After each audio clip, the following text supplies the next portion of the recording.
ವಿಶೇಷವಾಗಿ ನಮ್ಮ ಮಾಲೂರಿಗೆ ನಮ್ಮ ಕೋಲಾರ ಲೋಕಸಭಾ ಕ್ಷೇತ್ರದ ಎಲ್ಲ ನಾಯಕರಿಗೂ ಕೂಡ ಇಂಥ ಒಂದು ಕಾರ್ಯಕ್ರಮ ಮಾಡೋದಕ್ಕೆ ಅವಕಾಶ ಮಾಡಿಕೊಟ್ಟಿದ್ದಕ್ಕೆ ನನ್ನ ತಾಲೂಕಿನ ಜನತೆಯ ಪರವಾಗಿ ನನ್ನ ವೈಯಕ್ತಿಕವಾಗಿ ನಾನು ಎಲ್ಲರಿಗೂ ಕೂಡ ಧನ್ಯವಾದಗಳು ಹೇಳ್ತೇನೆ. ಅದರ ಜೊತೆಗೆ ಮತ್ತೆ ನನ್ನ ಭಾಷಣ ಮಾಡಕ್ಕೆ ಅವಕಾಶ ಸಿಕ್ಕೋದಿಲ್ಲ. ಇಲ್ಲಿವರೆಗೂ ಕೂಡ ಕೃಷ್ಣ ಬೈರೇಗೌಡರು ಮಾತಾಡಿದ್ದಾರೆ. ಈ ಸಭೆಯ ಉದ್ದೇಶ ಏನು, ಮುಂದೆ ನಮ್ಮ ದೇಶದ ಭವಿಷ್ಯ ಇದ್ರ ಮುಂದೆ ಇದೆ ಅಂತೇಳಿ. ನಿಜವಾಗ್ಲೂ ಕೂಡ ಈ ಕೋಲಾರ ಲೋಕಸಭಾ ಕ್ಷೇತ್ರಕ್ಕೆ ಒಂದು ಇತಿಹಾಸ ಇದೆ. ಆ ಇತಿಹಾಸ ಆಕಸ್ಮಿಕವಾಗಿ ಹೆಚ್ಚು ಕಮ್ಮಿ ಆಗಿದ್ರು ಕೂಡ ಮತ್ತೆ ಸರಿ ಮಾಡುವಂತ ಒಂದು ಸಂದರ್ಭ ಕಾಲ ಇದು ಬಂದಿದೆ. ಸುಮಾರು 52ನೇ ಇಸ್ವಿಯಿಂದ ಇಲ್ಲಿವರೆಗೂ ಕೂಡ 2 ಸಾರಿ ಬಿಟ್ರೆ ಕೋಲಾರ ಲೋಕಸಭಾ ಕ್ಷೇತ್ರ ಕಾಂಗ್ರೆಸ್ ಕ್ಷೇತ್ರ ಇದು. ಒಂದು ಸಾರಿ ಜೆಡಿಎಸ್, ಒಂದು ಸಾರಿ ಬಿಜೆಪಿ ಆಕಸ್ಮಿಕವಾಗಿ ಬಂದಂತಹದ್ದು. ಮತ್ತೆ ನಮ್ಮ ಮುಂದೆ ಇದೆ ಲೋಕಸಭೆ ಎಲೆಕ್ಷನ್ 26. ನಮ್ಮ ಪಕ್ಷದ ಅಭ್ಯರ್ಥಿ ಗೌತಮ್ ಅವರು ಇವತ್ತು ನಮ್ಮ ಪಕ್ಷದ ಅಭ್ಯರ್ಥಿ ಆಗಿದ್ದಾರೆ. ಈ ಇತಿಹಾಸವನ್ನ ಕಾಪಾಡುವಂತ ಕೆಲಸ ನಾವೆಲ್ಲರೂ ಕೂಡ ಮಾಡಬೇಕಾಗ್ತದೆ. ಅದ್ರ ಜೊತೆಗೆ 8 ವಿಧಾನಸಭಾ ಕ್ಷೇತ್ರದಿಂದ ಬಂದಿರುವಂತ ನಮ್ಮ ಕಾಂಗ್ರೆಸ್ ಅಭಿಮಾನಿಗಳ ಜೊತೆಗೆ ನಮ್ಮ ಮಾಲೂರು ತಾಲೂಕಿನ ಸುಮಾರು 35,000 ಜನ ಇವತ್ತು ಇಲ್ಲಿ ಸೇರಿದ್ದಾರೆ.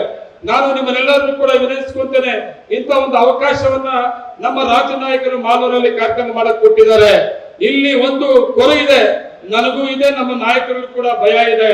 ಮಾಲೂರು ತಾಲೂಕಲ್ಲಿ ತುಂಬಾ ಕಡಿಮೆ ಓಟ್ ಬಂದಿದೆ. ಮಾಲೂರು ತಾಲೂಕು ತುಂಬಾ ಕಡಿಮೆ ಓಟ್ ತಗೊಂಡು MLA ಆಗಿದ್ದಾರೆ ಅಂತೇಳಿ ನಮ್ಮ ರಾಜ್ಯ ನಾಯಕರಲ್ಲಿದ್ರೆ ನನಗೂ ಕೂಡ ನೋವಿದೆ, ಕೊರಗಿದೆ.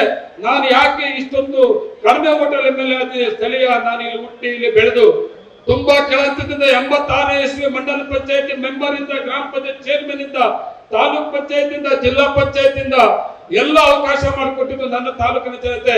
ಮತ್ತೆ 2ನೇ ಅವಧಿಗೂ ಕೂಡ ಅವಕಾಶ ಕೊಡೋ ಸಂದರ್ಭದಲ್ಲಿ ಕಷ್ಟ ಆಯ್ತು. ಆ ಕಷ್ಟ ಕಾರಣ ಏನು ಅಂತ ಕೂಡ ನಾನು ಅರ್ಥ ಮಾಡ್ಕೊಂಡಿದ್ದೀನಿ. ನೀವು ಕೂಡ ಕಾರಣ ನಿಮಗೂ ಗೊತ್ತಿದೆ.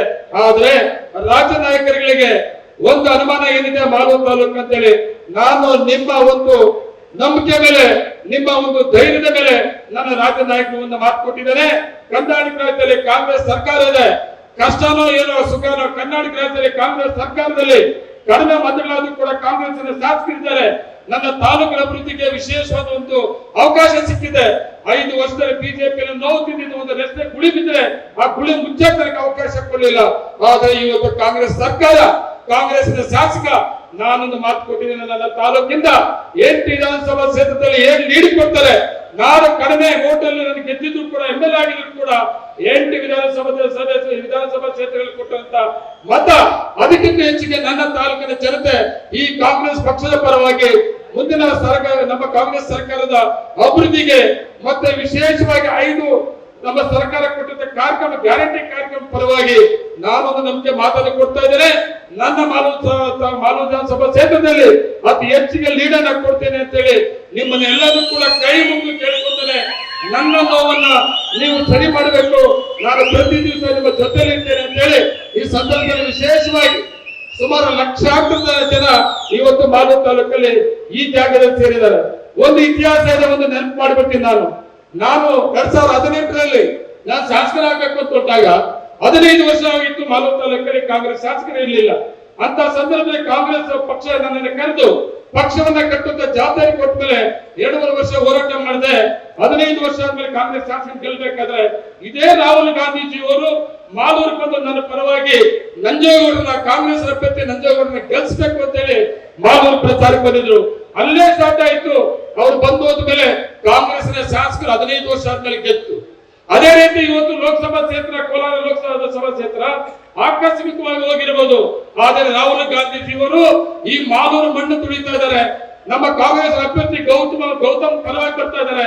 ಇವತ್ತು ಕಾಂಗ್ರೆಸ್ ಅಭ್ಯರ್ಥಿ ಕೋಲಾರ ಕ್ಷೇತ್ರದಲ್ಲಿ ಗೌತಮ್ ಅವರು ಗೆಲ್ಲೋದು ಕೂಡ ನಾನು 2018ರಲ್ಲಿ 15 ವರ್ಷ ಆದ್ಮೇಲೆ ನಾನು MLA ಆಗಿ ಗೆದ್ದೆ. ಆಕಸ್ಮಿಕವಾಗಿ ಇಲ್ಲಿ ಕೋಲಾರ ಲೋಕಸಭಾ ಕ್ಷೇತ್ರ ಕಳ್ಕೊಂಡಿದ್ವಿ. ಇವತ್ತು ರಾಹುಲ್ ಗಾಂಧಿ ಅವರು ಇಲ್ಲಿ ಬರ್ತಾ ಇದ್ದಾರೆ. ಗೌತಮ್ ಅವರಿಗೆ ಮತಯಾಚನೆ ಮಾಡ್ತಾ ಇದ್ದಾರೆ.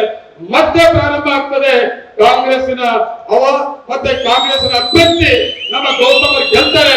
ಅದಕ್ಕೆಲ್ಲರೂ ಕೂಡ ನಾವು 26ನೇ ತಾರೀಕುವರೆಗೂ ಸೈನಿಕರಾಗಿ ಕೆಲಸ ಮಾಡಿ ನಾವು 26ನೇ ತಾರೀಕು ಆ ಒಂದು ಜವಾಬ್ದಾರಿ ನಿಭಾಯಿಸಿದ್ರೆ ಮುಂದಿನ ದಿನಗಳು ಒಳ್ಳೆ ದಿನಗಳು ಸರ್ಕಾರದಿಂದ ತಗೊಬಹುದು ಅಂತೇಳಿ ಈ ಸಂದರ್ಭದಲ್ಲಿ ನಾನು ನನ್ನ ತಾಲೂಕಿನ ಜನತೆಗೆ, ವಿಶೇಷವಾಗಿ ಲೋಕಸಭಾ ಕ್ಷೇತ್ರದ 8 ವಿಧಾನಸಭಾ ಕ್ಷೇತ್ರದ ಎಲ್ಲ ಕಾಂಗ್ರೆಸ್ ಅಭಿಮಾನಿಗಳಿಗೆ ಮತ್ತೆ ವೇದಿಕೆಗೆ ಆಗಮಿಸಿರುವ ಎಲ್ಲ ನಾಯಕರಿಗೂ ಕೂಡ ನನ್ನ ವೈಯಕ್ತಿಕವಾಗಿ ಅಭಿನಂದನೆಗಳು ಹೇಳ್ತಾ ಇದ್ದೇನೆ. ನಮಸ್ಕಾರ.